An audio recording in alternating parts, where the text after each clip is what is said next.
नमस्कार, मेरा नाम ज्ञानेश्वर है और आप देख रहे हैं लाइव सिटी। देखिए, इस वक्त मेरे साथ हैं विशाल सिंह जी।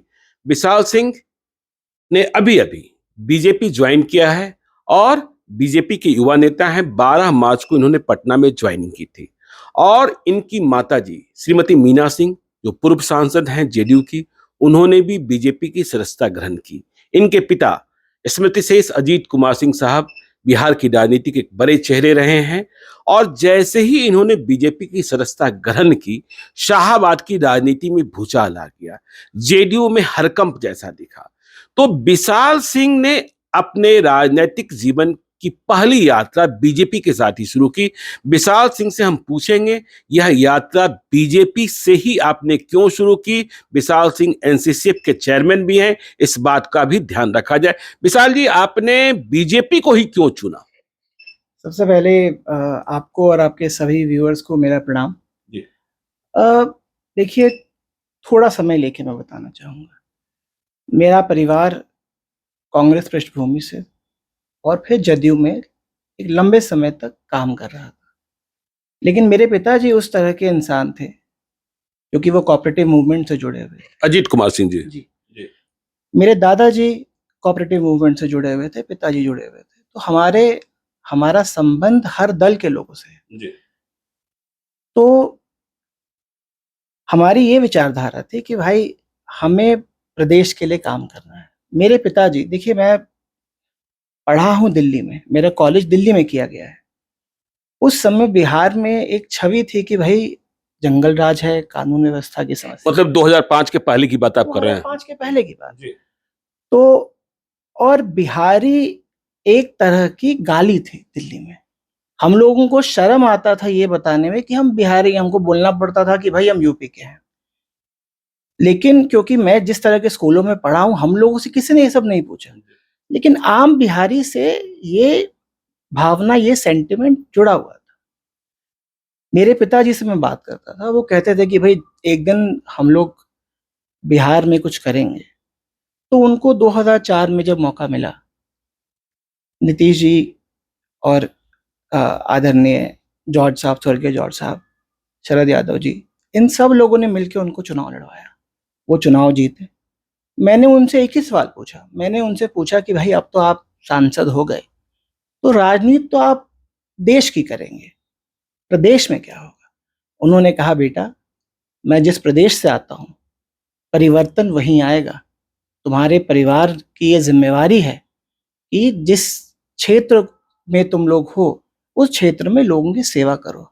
तो मैंने उनसे पूछा, कानून व्यवस्था, किडनैपिंग, जो लोगों की जमीन कब्जा किया जाता था।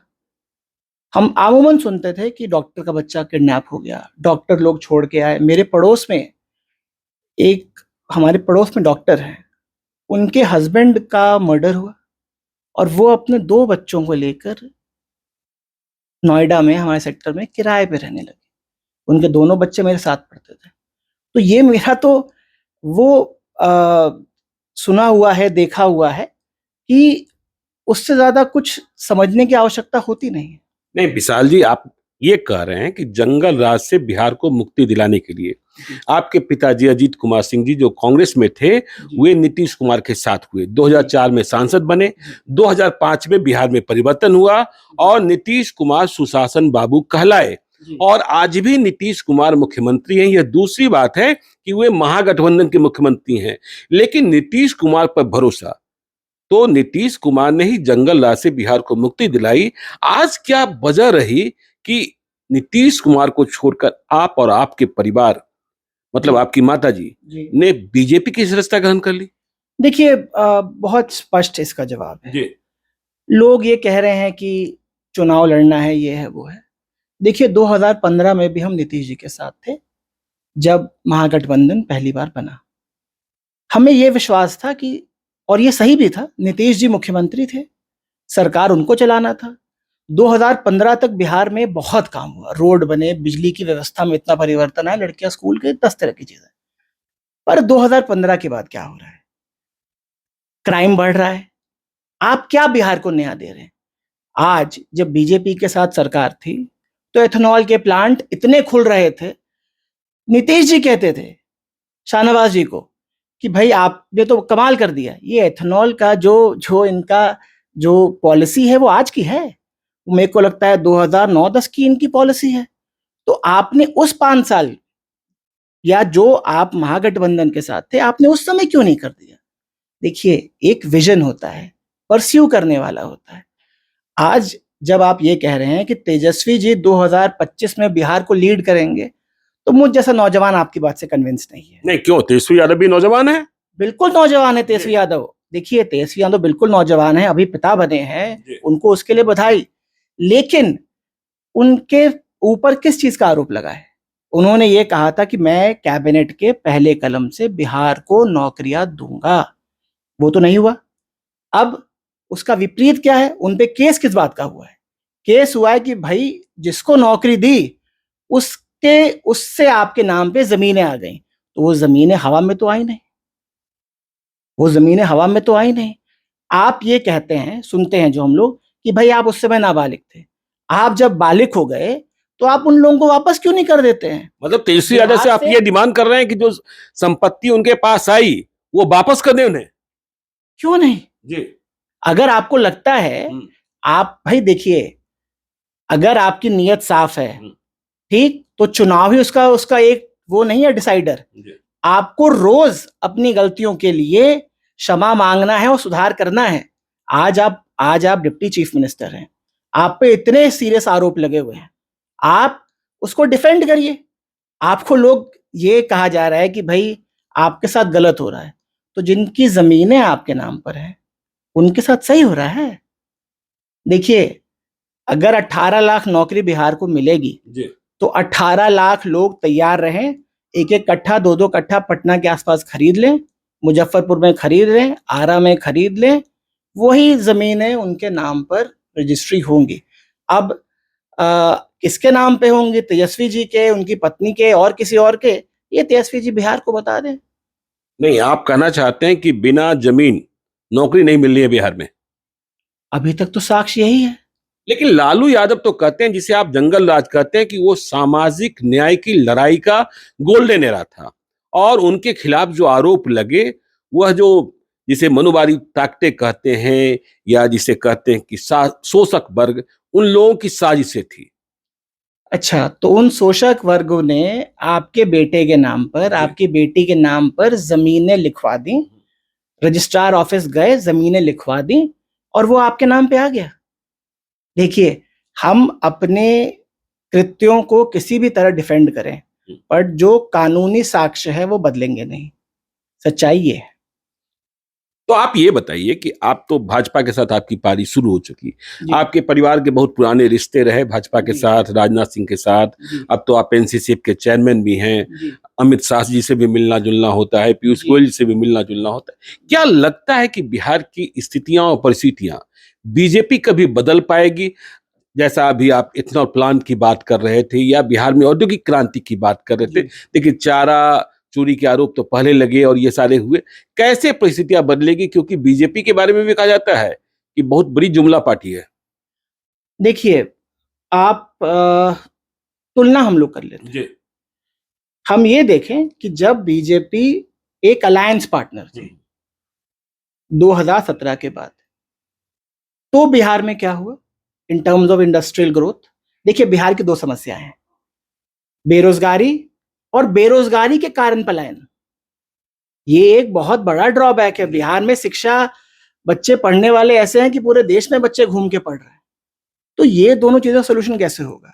सिर्फ कोई दुकान खोल ले, मिठाई का दुकान खोल ले, किराने की दुकान खोल ले, कोई ठेला लेके चले, या सरकारी नौकरी? ये सरकारी नौकरी ही विकल्प नहीं है। जब तक इंडस्ट्रीज नहीं आएंगे तब तक कुछ होगा नहीं।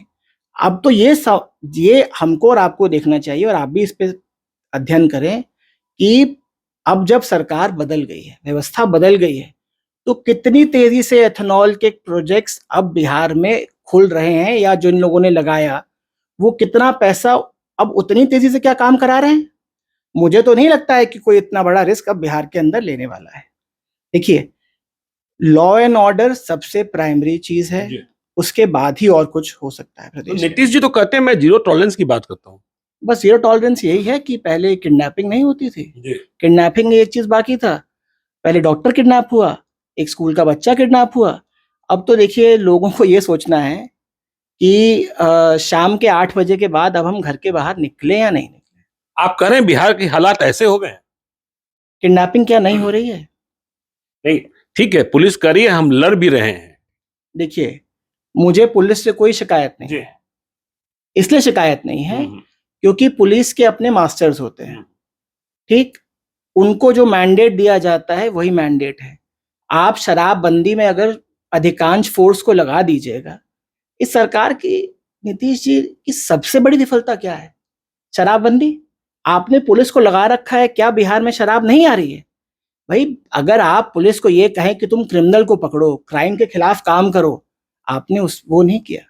तो विशाल जी देखिए, अब तो बीजेपी ने एक नया प्रयोग किया है, सम्राट चौधरी को बिहार प्रदेश भाजपा का अध्यक्ष बनाया है। क्या आपको लगता है सम्राट चौधरी भाजपा को बिहार में वहां तक ले जाएंगे जिसके बूते 2024 में 40 में अधिकांश सीटें बीजेपी की होगी और 2025 में बिहार में बीजेपी की सरकार बन पाएगी? देखिए, प्रधानमंत्री नरेंद्र मोदी जी के नेतृत्व में और सम्राट चौधरी जी को जो जिम्मेवारी दी है, मुझे पूर्ण विश्वास है कि सम्राट चौधरी जी के नेतृत्व में भारतीय जनता पार्टी 2025 के अंदर सरकार बनाएगी। क्योंकि जो आरोप बीजेपी पे लगाते थे बाकी लोग, वो आरोप को तो बीजेपी ने बड़ा धता कर दिया। मोदी जी का नेतृत्व है, अमित शाह जी उनके साथ हैं, सम्राट जी यहाँ पर हैं, सम्राट जी के पहले संजय जायसवाल जी थे। तो भारतीय जनता पार्टी के साथ तो हर समाज, हर वर्ग का इंसान है। और जो महागठबंधन का कोर वोटर है, जो पढ़ा लिखा है, वो भी ये समझ रहा है कि कानून व्यवस्था ठीक रहेगी, तभी बिहार में जीवन यापन आसान रहेगा सुविधा के साथ। तो आपने सुना विशाल सिंह ने क्या कहा बीजेपी के साथ अपनी पारी की शुरुआत करते ही, और कहा कि यदि तेजस्वी यादव से नौकरी लेनी है तो पटना के आसपास जमीन खरीद लो, और बड़ा आरोप लगाया कि वह जमीन उन्हें दे दो, बदले में नौकरी ले लो। तो इस बड़े आरोप के साथ हम आपको छोड़ जाते हैं। आपकी क्या राय है कमेंट बॉक्स में लिख सकते हैं। तो आप देखते रहिए लाइव सीरीज को। यदि अब तक आपने हमारे यूट्यूब चैनल को सब्सक्राइब नहीं किया जरूर कर लीजिएगा, और यदि इस वीडियो को फेसबुक पेज के माध्यम से देखें तो पेज को लाइक कीजिएगा, ट्विटर पर भी हमें फॉलो कीजिए। धन्यवाद।